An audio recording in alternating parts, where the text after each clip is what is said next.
حدث كبير جدا جدا طبعا على مستوى مصر. كان اجهزه الدوله كلها مهتمه، الشعب المصري ما كانش يعرف ده دينه ولغته ايه، كان يعرف ان الطفل حرم من حنان ابويه او الناس اللي ربوه يعني، ولازم يعود الى هذا الحضن الدافئ بعد يمكن اكثر من سنه ونص في مكان غريب يعني.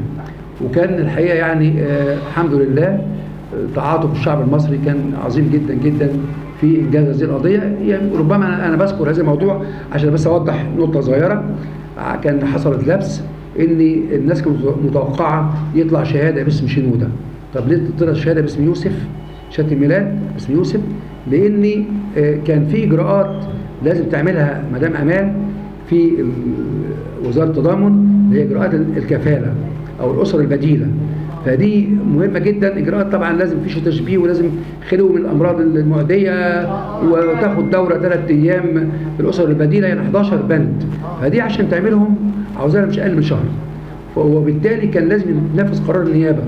طيب هي ما تنفعش ينسب اليها او ينسب لابوه لان او الاسم يعني، لان لسه ما فيش عقد الكفاله تم واكتمل، وبالتالي اختير اسم مسيحي رباعي عشان وبعد كده بمجرد ما عقد الكفاله يتم والبنود تتم هيرجع اسمه الاول والثاني اسم شنوده فاروق وامه اسمها امال. الحمد لله يعني المشكله انتهت الحمد لله. طبعا يعني هنذكر يعني في هذا المقام ناس كان لهم بصمات كبيره جدا جدا قاعدين معانا على المنصه النهارده.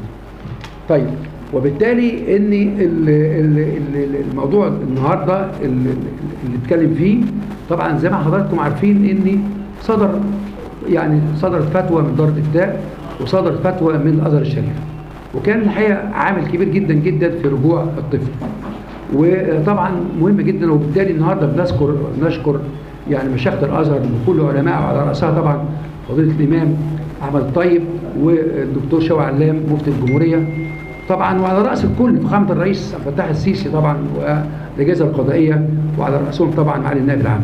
لكن هنا في سؤال وده موضوع الحلقه النهارده. موضوع الحلقه الناس قالوا او كتبوا هل قرار فتوى مشيخه الازهر اللي كان لها اثر كبير جدا جدا، طبعا القرار صدر من النيابه، قرار قضائي لا ننكر او بكل وضوح قرار قضائي يعني صادر من النيابه العامه من معالي النائب العام او المحامي العام الاول نيابه شمال القاهره، لكن القرار تضمن برضه بعد الاطلاع على فتوى دار الافتاء.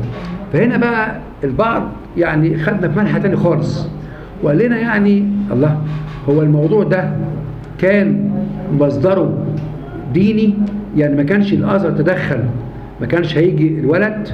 طبعا وواحد تاني قال كده، كتبوا وناس لهم حق طبعا، كل راي له وجهته وليه حجيته. واحد قال الله، من يملك المنح يملك المنع. يعني اذا كان صدر قرار من الازهر فتوى بناء عليه او من معطياتها صدر قرار المحامي العام، طبعا من يملك ممكن يصدر قرار بعد كده يكون مخالف. فهنا يعني هنا السؤال هل الدولة المدنية اللي احنا بنعيشها او بنطالب بيها حقوق المواطنة هل تتعارض مع الدين؟ يعني هل الدين كان عنصر فعال في اصدار قرار يحقق المواطنة ويحقق المساواة، ولا اني ما كناش عايزين الحتة دي وكنا عاوزين نسلك بس المفهوم الموضوع يكون يصدر قرار بعيد عن الحاجات دي كلها؟ ما ننساش ان احنا دستورنا بيقول الماده الثانيه من الدستور هي الشريعه الاسلاميه مصدر رئيسي للتشريع، لازم نحترم في ماده بتقول كده. وبرضه الماده الثالثه بتقول كمان ان المسيحيين يحتكمون الى شرائعهم، وبالتالي احنا عندنا مواد دستوريه. المواد الدستوريه لازم تحترم في ايه؟ في صوره فتاوى من الازهر، في صوره طب ما احنا برضه جبنا جواب من الكنيسه على الراي يعني على في المقابل برضه ان احنا في موضوع الطفل شنوده جبنا جواب من البطريركيه بيقول الطفل ده عثر عليه في الكنيسه.